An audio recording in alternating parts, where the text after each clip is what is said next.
Assalamualaikum warahmatullahi wabarakatuh.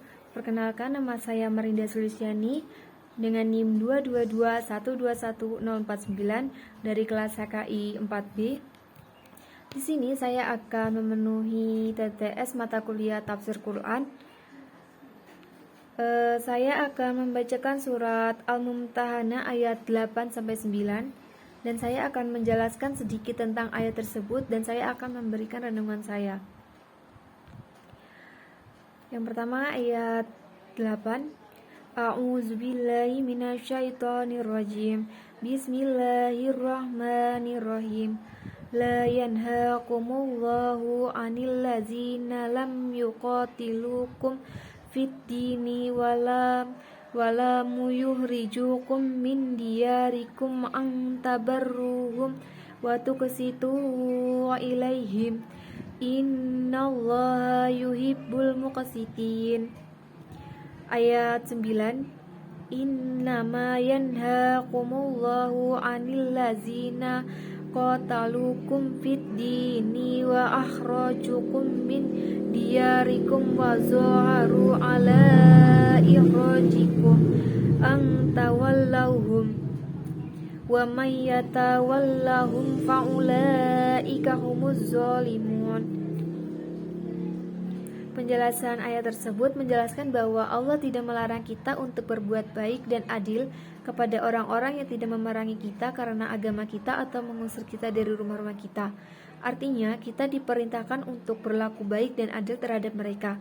Hal ini menunjukkan bahwa Islam mengajarkan kita kasih sayang dan keadilan terhadap semua orang, bahkan kepada mereka yang tidak memiliki kedekatan dengan kita. Larangan berlaku terhadap orang-orang yang memerangi kita karena agama kita, mengusir kita dari rumah-rumah kita, dan mendukung orang-orang yang melakukan tindakan-tindakan tersebut.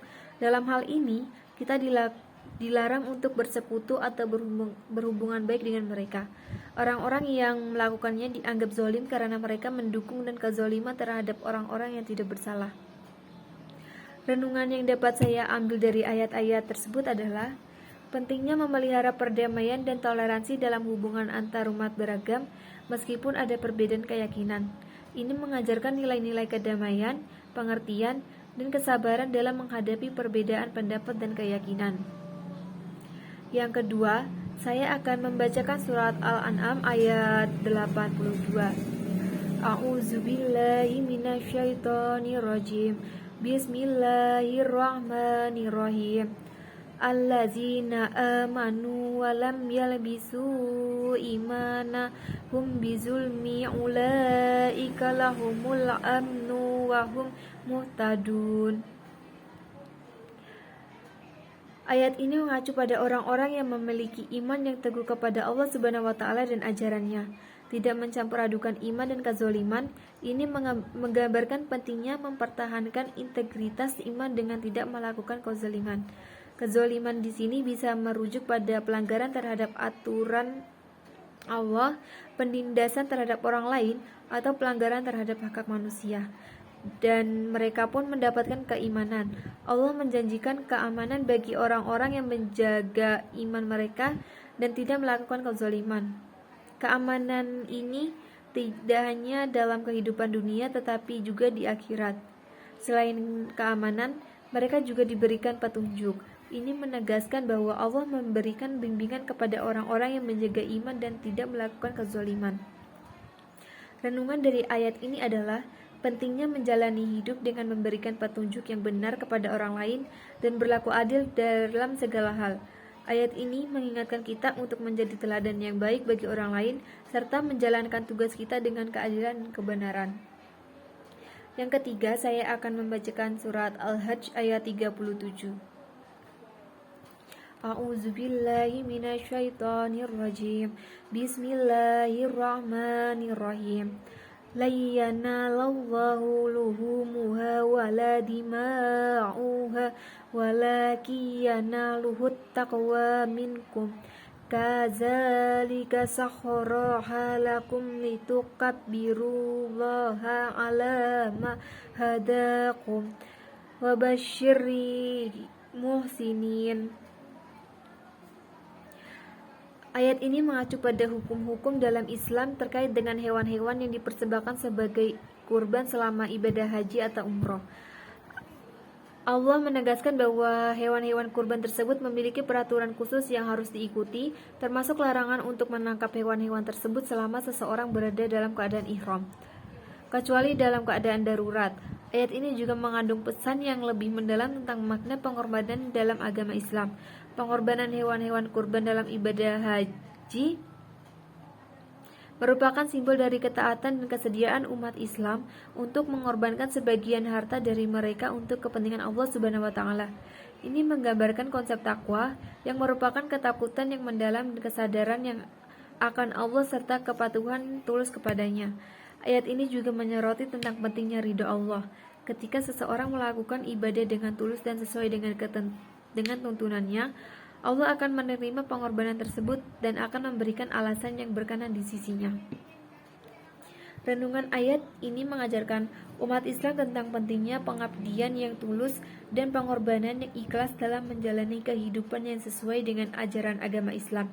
Ini menunjukkan pentingnya kesetiaan dan pengorbanan dalam menjalani kehidupan sebagai seorang muslim. Yang keempat, yang terakhir, saya akan membacakan surat An-Nisa ayat 137 sampai 138. A'udzubillahi minasyaitonirrajim. Bismillahirrahmanirrahim. Innallazina amanu summa kafaru summa amanu summa kafaru summa zadadu kufran lam yakunillahu liyaghfira lahum wala liyahdiyahum sabila. Ayat 138. Basyiril munafiqina bi anna lahum azaban alima.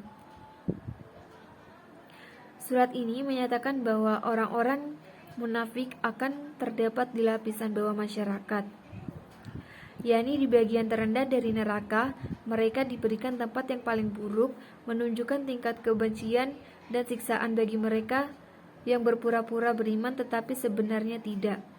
Ayat ini juga menegaskan bahwa mereka tidak memiliki pelindung atau penolong di samping Allah. Ini menunjukkan bahwa di akhirat tidak akan ada bantuan bagi mereka yang hidup dalam kebohongan dan kemunafikan. Dan surat ini juga memberikan peringatan tentang bahwa kemunafikan dan pentingnya keikhlasan dalam beribadah. Ini juga mengingatkan kita bahwa Allah Maha mengetahui tentang apa yang tersembunyi di dalam hati setiap individu, dan bahwa pada akhirnya keadilan akan ditegakkan di hadapannya. Renungan yang saya ambil dari ayat-ayat ini adalah pentingnya konsistensi dalam iman dan keimanan, serta peringatan akan bahaya ke dalam kekafiran serta telah mengetahui kebenaran. Hal ini menunjukkan pentingnya memelihara iman, menjauhi godaan-godaan yang dapat menggoyahkan keyakinan.